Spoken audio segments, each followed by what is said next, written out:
नमस्कार दोस्तों, आप सबका स्वागत है मेरे YouTube चैनल अभी स्टडी पॉइंट में। मित्रों, भारत में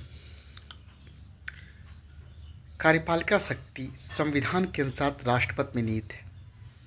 यदि आप संवैधानिक प्रावधानों को देखते हैं तो राष्ट्रपति अत्यंत सशक्त दिखाई देता है, लेकिन वास्तव में वह एक राष्ट्राध्यक्ष होता है और संपूर्ण शक्ति मंत्रिपरिषद में निहित होती है, जो कि जिसकी सलाह पे राष्ट्रपति काम करता है। आज की जो वीडियो में चर्चा कर रहा हूँ मैं, वो राष्ट्रपति के हटाए जाने की क्या प्रक्रिया है। क्या राष्ट्रपति को उसके कार्यकाल पूर्ण होने से पूर्व हटाया जा सकता है? तो भारतीय संविधान में इसके लिए प्रावधान किया गया है। भारतीय संविधान का अनुच्छेद 61 महाभियोग के द्वारा राष्ट्रपति को हटाए जाने का उपबंध करता है। ध्यान रहे कि महाभियोग शब्द का प्रयोग इसमें नहीं किया गया, अनुच्छेद में नहीं किया गया है, किंतु यह महाभियोग की तरह इम्पीचमेंट ही कार्रवाई कही जाती है। ये संविधान के अनुच्छेद 61 में किया गया है। प्रावधान इसका है 61 में। अनुच्छेद 61 को आप देखेंगे तो अनुच्छेद 61 में कुल 4 उपअनुच्छेद हैं, जिसमें पूरी प्रक्रिया बताया गया है कि कैसे राष्ट्रपति को हटाया जा सकता है।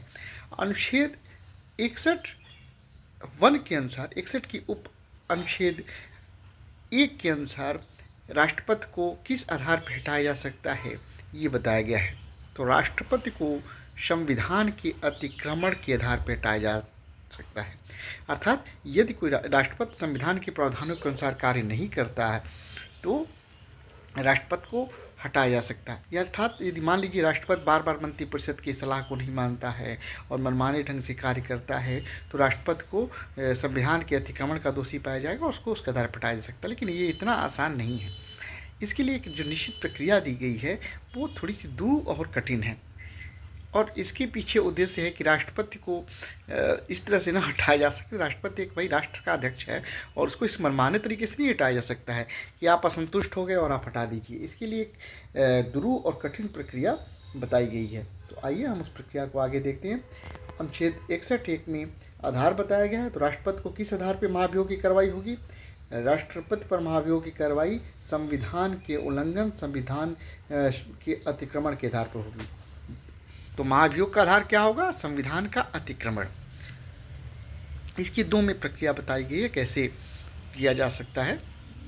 तो राष्ट्रपति को हटाए जाने का संकल्प जो है, जो आरोप लगाया जाए संविधान का जो अतिक्रमण का, वह एक संकल्प के रूप में होना चाहिए।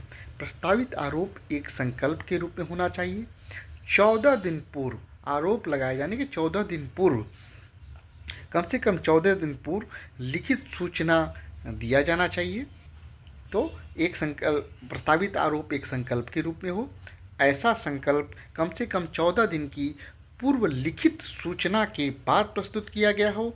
इस प्रस्ताव पर, मतलब उस प्रस्ताव को, आरोप का जो संकल्प के रूप में प्रस्तुत किया जाए, उसको तब तक प्रस्तुत नहीं किया जा सकता है जब तक कि उस सदन के, जिस सदन में वो प्रस्तुत किया जा रहा है, 1/4 सदस्यों का समर्थन न हो। उस पर 1/4 सदस्यों का हस्ताक्षर होना चाहिए।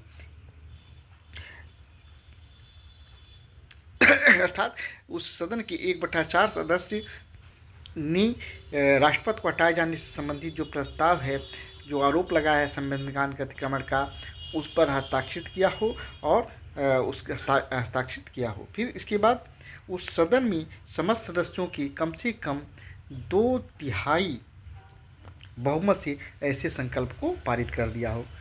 पहली बात, संविधान के अतिक्रमण का जो आरोप है वो संकल्प के रूप में होना चाहिए।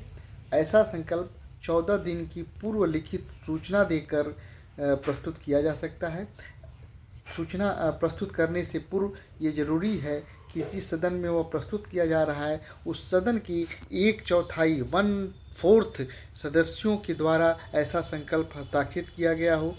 उसके बाद जब वो सदन में रखा जाएगा, विचार विमर्श किया जाएगा और सदन जो है वो यदि अपने समस्त सदस्यों की संख्या की 2/3 बहुमत से, उपस्थित वाला नहीं है, टोटल जो सदन की सदस्य संख्या है, जैसे कि राज्यसभा में है तो राज्यसभा की जो टोटल सदस्य संख्या है आप जानते हैं 250 है।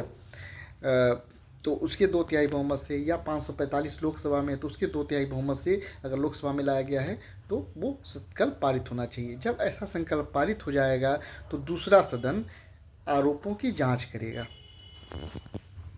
अब जांच या तो सदन स्वयं कर सकता है या किसी न्यायालय या न्यायाधिकरण से उसकी जांच करा सकता है।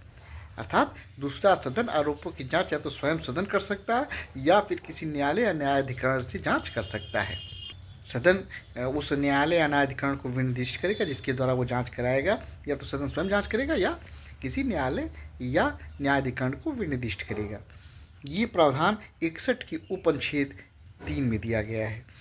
राष्ट्रपति को ये अधिकार होगा, जब जांच होगी तो राष्ट्रपति को अधिकार होगा अपने पक्ष को रखने के। राष्ट्रपति या तो स्वयं उपस्थित होकर या वकील के माध्यम से अपने पक्ष को उस जांच जिसके द्वारा की जा रही सदन के समक्ष या उस न्यायालय या न्यायाधिकरण के समक्ष अपनी पक्ष को प्रस्तुत कर सकता है।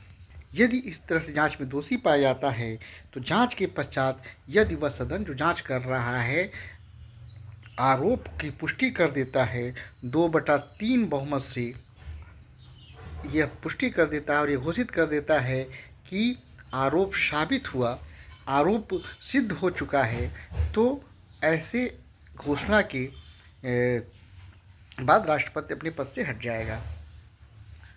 तो 61 के अंतर्गत राष्ट्रपति को हटाया जा सकता है संविधान के अतिक्रमण के आधार पर महाभियोग की प्रक्रिया के द्वारा। ऐसा 61(2) बंद करता है कि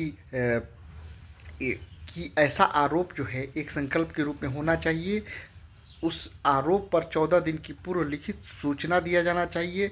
ऐसे संकल्प पर उस जिस सदन में प्रस्तुत किया, किसी भी सदन में किया जा सकता है, जिस सदन में ऐसे आरोप से संबंधित संकल्प प्रस्तुत किया जा रहा है उसके 1/4 सदस्यों द्वारा वह हस्ताक्षरित होना चाहिए।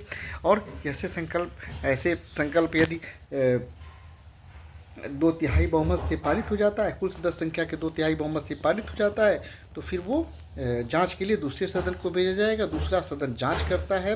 दूसरा सदन जांच करता है या तो स्वयं जांच कर सकता है या न्यायालय न्यायाधिकरण से जांच करा सकता है। और इस प्रकार जांच कराने के बाद यदि पाता है कि नहीं वो जो उस पर आरोप लगाया गया है वो सही है, तो 104 के अंतर्गत ये घोषित कर ये 2/3 बहुमत से, 2/3 कुल सदस्य संख्या की 2/3 बहुमत से यदि वह संकल्प को पारित कर देता है और ये घोषित कर देता है कि आरोप सिद्ध हो चुका है, तो राष्ट्रपति अपने पद से हट जाता है। तो यह है महाभियोग की प्रक्रिया। मुझे उम्मीद है कि आपको समझ में आ गई होगी। यदि इस पे आपकी कोई क्वेरी हो तो कमेंट बॉक्स में ज़रूर करें, लाइक करें, कमेंट करें और दोस्तों को भी शेयर करें। नमस्कार दोस्तों।